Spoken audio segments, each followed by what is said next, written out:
Sigues en Clever y esto partió como una toma en la Facultad de Derecho de la Universidad de Chile.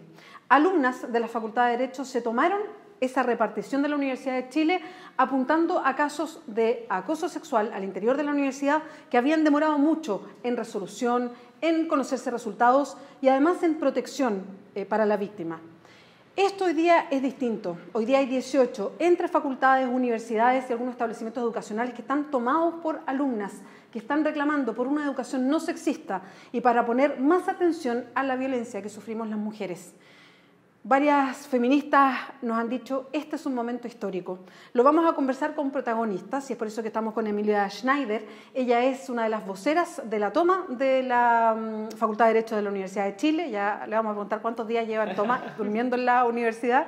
Y estamos también con María José Castillo. Ella es abogada, conoce estos temas, abogada de la Corporación Humanas. ¿Cómo están, Emilia, María José? Muchas gracias por acompañarnos. Muy bien. Muchas gracias por el espacio. Emilia, lo primero, ¿ustedes tenían conciencia cuando partieron que esto iba a avanzar a la situación en que estamos hoy día, que se ha tornado un acontecimiento de carácter nacional? Y lo cuento como anécdota, yo vengo de un programa de televisión, un matinal de televisión abierta, donde estuvimos hablando de este tema 2 horas y media. Bueno, creo que nosotras igual cuando partimos esto, no mencionábamos el carácter nacional que iba a tener y que iba a cobrarlo tan rápido, pero sí sabíamos y también en un determinado momento del movimiento feminista que sí había una efervescencia, que sí había un malestar común que todas compartíamos un poco, que era cómo en distintas esferas de la vida en sociedad se respondía de manera eficiente para hacerse cargo de la violencia de género, y en particular en las instituciones educacionales, que ya hace mucho tiempo, también parte de un proceso del movimiento feminista, se viene visibilizando la violencia de género, se vienen trayendo casos al debate público. Entonces, nosotras igual desde un principio consideramos la posibilidad, pero jamás pensamos que esto iba a ocurrir tan rápido, y nos tiene sumamente entusiasmadas y también nos pone la urgencia de ir dando discusiones que nos permitan articularnos mucho más y compenetrarnos mucho más políticamente. Y te iba a preguntar eso mismo, ¿cómo ha sido la sintonía? ¿O esto se ha generado de manera espontánea? ¿O se han ido comunicando alumnas, federaciones de estudiantes, en fin? Bueno, obviamente hemos tenido diálogos. De todas maneras, es necesario aclarar que nosotras, la Facultad de Derecho, no fuimos la primera movilización feminista de este año. Y digo de este año porque el año pasado también las compañeras de Filosofía y Humanidades en la Universidad de Chile se movilizaron. Este año la Universidad Austral nos llevaba a la delantera, estaban movilizando por estos mismos temas, tenían ya un petitorio bien elaborado cuando nosotras nos fuimos a toma. Pero sin duda ahí también se ha generado en algunos espacios de manera espontánea, pero también nosotras hemos tenido la intención de entrar en contacto con las mismas feministas con las que venimos trabajando hace mucho tiempo todas, porque también nos hemos encontrado. Entonces tenemos contacto igual principalmente con las universidades del sur, con el resto de las facultades de la Universidad de Chile. Yo diría que ahí principalmente hemos trabajado como consciente y como direccionadamente a articularnos y a que esos espacios se movilicen, pero también el movimiento ya a estas alturas nos desborda a la Universidad Austral, a la Facultad de Derecho de la Chile. Ya es un malestar nacional y podríamos decir que ya es un nuevo conflicto que el movimiento estudiantil a nivel nacional decide abordar. María José, como abogada de la Corporación Humanas, has tenido experiencia representando a mujeres en instancias distintas. ¿Cómo visualizas o qué interpretación haces de lo que estábamos conversando recién con Emilia? Que parte una movilización que tiene un carácter universitario, de algo que pasa específicamente, puede ser en una universidad como la Universidad Austral o en una facultad de Derecho como la de la Universidad de Chile, pero se transforma, porque hoy día está en los medios de comunicación, es un tema de debate, se transforma en algo más grande. Bueno, yo creo que hace un par de años ya que las mujeres jóvenes, estudiantes, vienen revitalizando finalmente y fortaleciendo el movimiento feminista, que si bien siempre ha existido, pero ha tomado mucho más fuerza porque han logrado problematizar ciertas situaciones que por años han estado invisibilizadas. O sea, yo creo que la gran mayoría de las mujeres que hemos estudiado hemos sufrido acoso de una u otra forma, pero antes no podíamos identificarlo, ni siquiera sabíamos cómo se llamaba probablemente. Entonces, han traído situaciones que finalmente lo que hacen es despertar también la conciencia en otras mujeres de distintas instituciones que probablemente han sido más acalladas, como las universidades privadas. Y eso es realmente potente. O sea, las mujeres en el feminismo siempre todas las olas en el fondo como que se reconoce la toma de conciencia. Y esto es precisamente eso, una toma de conciencia de una violencia que ha estado sumamente naturalizada en distintos espacios, sobre todo porque el Estado ha contribuido a que esa naturaleza, esa violencia se naturalice, finalmente, porque la violencia que hoy en día se regula por el Estado es la violencia en los espacios privados, en el espacio doméstico. Todavía, o sea, todavía cuando hablamos de violencia de género seguimos pensando en la violencia intrafamiliar. Es lo que pasa al interior de las casas y no en otros espacios, en el fondo. Se reguló el acoso sexual en el espacio laboral, pero no se vio que finalmente las mujeres sufríamos acoso sexual en distintas etapas de la vida y en distintos espacios, no solamente universitarios, sino que en la calle, en una relación de amistad, de compañerismo, entre nosotras incluso. Entonces yo creo que realmente es muy potente, o sea, nosotras por lo menos en la corporación, desde que lo vimos, dijimos, mayo del 2018 supera mayo del 68, porque realmente es muy potente lo que está pasando. Ahora, Emilia, muchas veces los movimientos cuando logran sintonizar con algo más grande, van aumentando en las interpretaciones que hay al respecto, en las demandas incluso. Me acuerdo que para la movilización estudiantil gigante del 2011, si bien se instaló, y creo que todo el mundo repetía un poquito en forma permanente, que se hablaba de educación gratuita y de calidad, que era básicamente, o fin al lucro, era como los eslogans de la época, había mucha gente que sintió que ahí había algo, que estábamos hablando sobre cómo se vivía en Chile, que todo se tenía que comprar, que todo se tenía que pagar, que la gente quedaba endeudada, y hubo una ola muy grande de una lectura de lo que significaba la vida en Chile y que apoyó ese movimiento, o se sintió interpretado o interpretada por ese movimiento. ¿Tú sientes que eso está pasando hoy día? Y sobre eso, ¿cuáles son las demandas específicas que ustedes están ahí en la toma de derecho y que a lo mejor hoy día son más grandes de lo que en un primer momento habían delineado?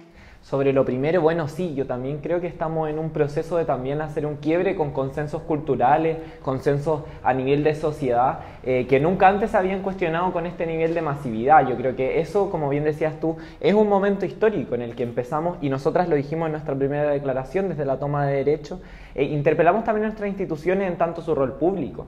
Y ahí vamos quebrando también con cómo se naturaliza que nuestra educación sea un espacio de reproducción y de mantención de la violencia de género y la desigualdad estructural en razón de género, digamos, de la jerarquía y la subordinación de lo masculino por sobre lo femenino.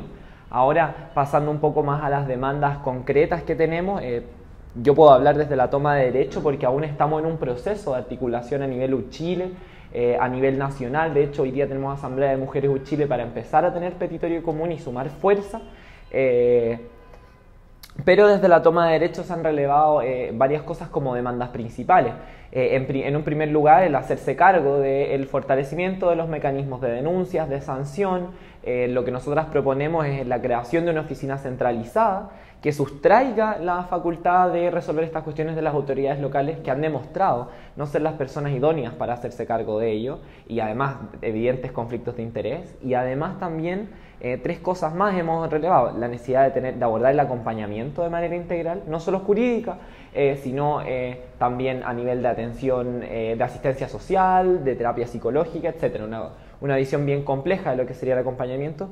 Y ya dos demandas que apuntan más a la raíz, digamos, a dónde se reproduce efectivamente la violencia, porque es muy importante hacerse cargo del hecho y la comisión del hecho mismo, pero también apuntamos a, por ejemplo, la necesidad de formar a toda nuestra comunidad universitaria en temáticas de violencia de género, en temáticas de género y de feminismo en general, y además revisar los contenidos que nuestra universidad imparte y produce en miras a erradicar también estas lógicas que sin duda en todas nuestras disciplinas reproducen e invisibilizan el rol de la mujer, de las disidencias sexuales, y mantienen desde ahí también la desigualdad estructural. Eso también tiene que venir aparejado a una capacitación docente, por ejemplo. Claro. Y esas son las cuestiones que nosotras hoy estamos levantando para abordar esta problemática, como decía yo, con una visión bien de totalidad, bien entendiendo cómo erradicar esta cuestión, efectivamente, dar pasos concretos hacia allá. Sí, yo quiero tomar lo que dice Emilia porque conversando con Sonia Montesino, académica, feminista, que ha estado en estos temas desde hace mucho tiempo además, ella decía, mira, si finalmente uno toma estos temas y podemos armar el mejor protocolo, pero eso no va a terminar con algo que es más profundo, porque hay acoso sexual es por la relación de poder que existe, que es desigual. Entonces ella decía, si hacemos el mejor protocolo, pero todos los fiscales que investigan siguen siendo hombres, todos los decanos siguen siendo mayoritariamente hombres, si hay rectores hombres, y una política universitaria se genera en torno a un poder que ejercen los hombres, va a ser muy difícil que cambiemos de fondo. ¿Cuánto de este tema de fondo, María José, se puede abordar? Y si hay procesos como este que son un antes y un después, o pasan quizás por un momento y después volvemos al peso cultural de definir quién es el que pone las reglas en Chile. Yo creo que en ese sentido las mujeres, la universidad lo han abordado súper bien, porque finalmente yo creo que en la forma en que se discute de forma más profunda, ya tomando conciencia de que no solamente se trata de protocolos o no, sino que es una cultura que predomina en esa instancia. Entonces, de esa forma podría abordarse de forma en cuanto a la, ¿cómo decirlo?, a la submersión en la estructura. Porque ese es el punto, en el fondo, es la estructura, cómo funciona la pirámide, en el fondo, de poder que está inserta no solamente en las universidades, sino que en todos los sistemas, en todas las estructuras. Las otras instituciones públicas, privadas. Dentro del mismo movimiento estudiantil. También. Sí, efectivamente, nosotros lo que hemos visto, por lo menos en la corporación, es que nos han llamado bastantes profesoras de distintas universidades llevándonos casos, porque no se ha logrado resolver. Finalmente lo que se hizo fue tratar de imitar un poco lo que se había hecho con el acoso laboral, que de ninguna forma ha solucionado nada tampoco, porque finalmente se realizan procedimientos, pero no se realizan procedimientos desde las demandas propias de las mujeres, ¿no es cierto? Entonces, evidentemente, no tienen perspectiva de género, no tienen perspectiva de derechos humanos, no tienen perspectiva intercultural, ningún tipo en el fondo, de requisito para poder analizar de forma más global una situación que finalmente termina no funcionando. No saben qué hacer en esta situación. O sea, se aborda el acoso sexual en el espacio docente, pero no se aborda en el fondo qué hacer con otras situaciones que pueden afectar a las estudiantes. Por ejemplo, en una relación de pololeo, de una mujer que está siendo acosada por su expareja, que no tiene ninguna forma de sanción a menos que exista una denuncia por amenaza o por violencia física. Entonces, de esa forma, la universidad no se hace cargo tampoco de eso. Puede ser que esa situación que está afectando a esta mujer, evidentemente le va a afectar en su desempeño o en su situación personal, tanto en el espacio académico como en su vida personal, ¿no es cierto? Entonces, esas situaciones no han sido abordadas y, de hecho, hemos visto que algunas profesoras nos piden ayudas para saber qué hacer, para poder dar charlas en las instituciones, en los que se han incluido también a profesores, porque finalmente se trata de improvisar muchas veces, pero no tienen las herramientas, en el fondo, de considerar que hay situaciones que ya existen. Por ejemplo, si una mujer fue víctima de un delito sexual, además de funcionar el protocolo de qué hacer, no saben a dónde derivarla. No saben cómo hacerle un acompañamiento. No, es que la escuela de psicología no nos quiere ayudar con esto. No, es que la escuela de derecho no se quiere hacer cargo de esto. Entonces, y así existen las pugnas entre las distintas escuelas. Entonces, la forma, efectivamente, yo creo que tiene que ver con hacer un análisis más profundo, esto de que están haciendo, de estar haciendo asambleas constantemente y estar discutiendo profundamente desde el feminismo la estructura de la sociedad, finalmente, y en todas sus etapas. Yo creo que finalmente es la fórmula, en el fondo, mirarlo desde las demandas de las mujeres. Bueno, Emilia, María José, muchas gracias por acompañarnos hoy día, por iniciar conversaciones que seguramente van a ser permanentes en el tiempo y ojalá nos veamos y, bueno, suerte en todo lo que viene. Estaremos viendo. Sí, muchas gracias nuevamente por la invitación. Muchas gracias por la invitación. Bueno, síguese en Clever, recuerda www.diarioclever.cl.